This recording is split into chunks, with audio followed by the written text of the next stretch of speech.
चाणक्य कौन थे, जानिए उनकी कहानी। आचार्य चाणक्य को ही कौटिल्य, विष्णुगुप्त और वात्सायन कहते हैं। उनका जीवन बहुत ही कठिन और रहस्यों से भरा हुआ है। आओ जानते हैं उनके जीवन की संक्षिप्त कहानी। मगध के सीमावर्ती नगर में एक साधारण ब्राह्मण आचार्य चनक रहते थे। चनक मगध के राजा से असंतुष्ट थे। चनक किसी भी तरह महामात्य के पद पर पहुंचकर राज्य को विदेशी आक्रांताओं से बचाना चाहते थे।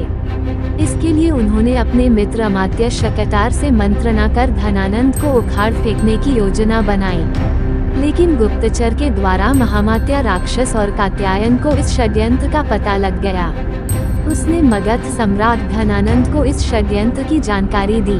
चनक को बंदी बना लिया गया और राज्य भर में खबर फैल गई कि राजद्रोह के अपराध में एक ब्राह्मण की हत्या की जाएगी। चनक के किशोर पुत्र कौटिल्य को ये बात पता चली तो वह चिंतित और दुखी हो गया। चनक का कटा हुआ सिर राजधानी के चौराहे पर टांग दिया गया। पिता के कटे हुए सिर को देखकर कौटिल्य चाणक्य की आंखों से आंसू टपक रहे थे। उस वक्त चाणक्य की आयु 14 वर्ष थी। रात के अंधेरे में उसने बांस पर टंगे अपने पिता के सिर को धीरे धीरे नीचे उतारा और एक कपड़े में लपेट कर चल दिया। अकेले पुत्र ने पिता का दाह संस्कार किया।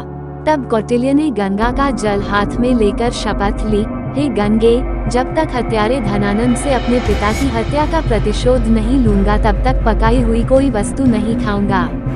जब तक महामात्य के रक्त से अपने बाल नहीं रंग लूंगा तब तक ये शिखा खुली ही रखूंगा।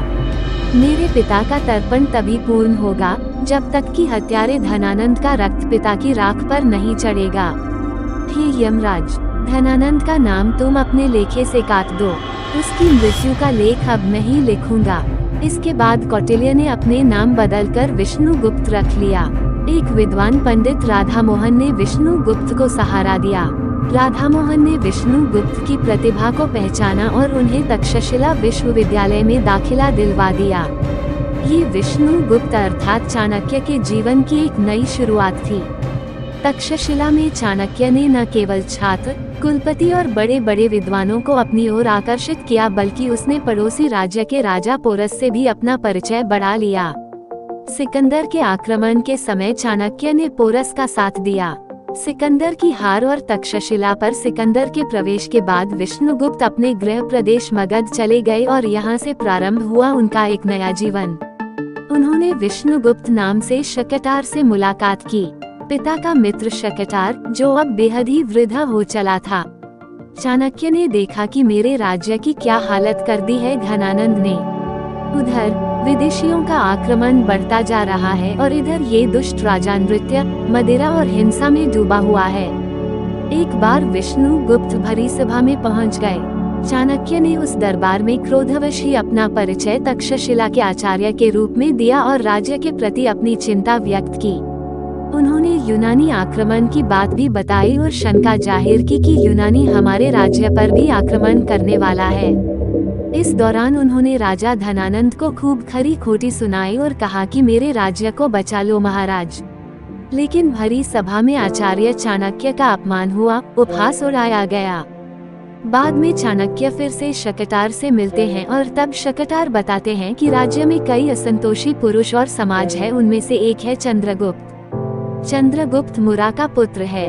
किसी संदेह के कारण धनानंद ने मुरा को जंगल में रहने के लिए विवश कर दिया था। अगले दिन शकटार और चाणक्य ज्योतिष का वेश धरकर उस जंगल में पहुंच गए जहां मुरा रहती थी और जिस जंगल में अत्यंत ही भोले भाले लेकिन लड़ाकू प्रवृत्ति के आदिवासी और वनवासी जाति के लोग रहते थे। वहां चाणक्य ने चंद्रगुप्त को राजा का एक खेल खेलते हुए देखा। तब चाणक्य ने चंद्रगुप्त को अपने जीवन का लक्ष्य बना लिया और फिर शुरू हुआ चाणक्य का एक और नया जीवन।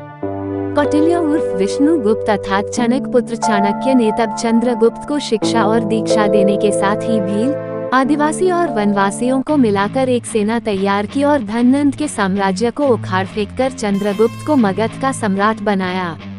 बाद में चंद्रगुप्त के साथ ही उसके पुत्र बिंदुसार और पौत्र सम्राट अशोक को भी चाणक्य ने महामंत्री पद पर रहकर मार्गदर्शन दिया। ऐसे हुई थी आचार्य चाणक्य की मौत। आचार्य चाणक्य की मौत एक रहस्य है। इतिहासकारों में इसको लेकर मतभेद है। हालांकि कुछ शोधकर्ता उनकी मृत्यु को लेकर 3 तरह की थ्योरी प्रस्तुत करते हैं। आओ जानते हैं कि आखिर आचार्य चाणक्य की मौत कैसे हुई थी। तारांकन चंद्रगुप्त मौर्य के पुत्र बिंदुसार मौर्य और उनके पुत्र सम्राट अशोक थे। आचार्य चाणक्य ने तीनों का ही मार्गदर्शन किया है। चाणक्य का जन्म ईसा पूर्व 371 में हुआ था, जबकि उनकी मृत्यु ईसा पूर्व 283 में हुई थी। तारांकन चाणक्य का उल्लेख मुद्रा राक्षस, बृहद कथाकोश, वायु पुराण, मत्स्य पुराण, विष्णु पुराण, बौद्ध ग्रंथ महावंश, जैन पुराण आदि में मिलता है। बृहद कथाकोश अनुसार चाणक्य की पत्नी का नाम यशोमती था। तारांकन मुद्रा राक्षस के अनुसार चाणक्य का असली नाम विष्णुगुप्त था। चाणक्य के पिता चणक ने उनका नाम कौटिल्य रखा था। चाणक्य के पिता चणक की मगध के राजा द्वारा राजद्रोह के अपराध में हत्या कर दी गई थी। तारांकन चाणक्य ने तक्षशिला के विद्यालय में अपनी पढ़ाई पूरी की। कौटिल्य नाम से अर्थशास्त्र एवं नीतिशास्त्र लिखा। कहते हैं कि वात्स्यायन नाम से उन्होंने ही कामसूत्र लिखा था। तारांकन चंद्रगुप्त के दरबार में ही मैगस्थनीज आया था, जिसने इंडिका नामक ग्रंथ लिखा। चाणक्य के कहने पर सिकंदर के सेनापति सेल्यूकस की बेटी हेलेना से चंद्रगुप्त ने विवाह किया था। तारांकन आचार्य चाणक्य की मौत के बारे में कई तरह की बातों का उल्लेख मिलता है। कहते हैं कि वे अपने सभी कार्यों को पूरा करने के बाद एक दिन एक रथ पर सवार होकर मगध से दूर जंगलों में चले गए थे और उसके बाद वे कभी नहीं लौटे। कुछ इतिहासकार मानते हैं कि उन्हें मगध की ही रानी हेलेना ने जहर देकर मार दिया गया था। कुछ मानते हैं कि हेलेना ने उनकी हत्या करवा दी थी। तारांकन कहते हैं कि बिंदुसार के मंत्री सुबंधु के षड्यंत्र के चलते सम्राट बिंदुसार के मन में ये संदेह उत्पन्न किया गया कि उनकी माता की मृत्यु का कारण चाणक्य थे। इस कारण धीरे धीरे राजा और चाणक्य में दूरियां बढ़ती गई और एक दिन चाणक्य हमेशा के लिए महल छोड़कर चले गए। हालांकि बाद में बिंदुसार को इसका पछतावा हुआ।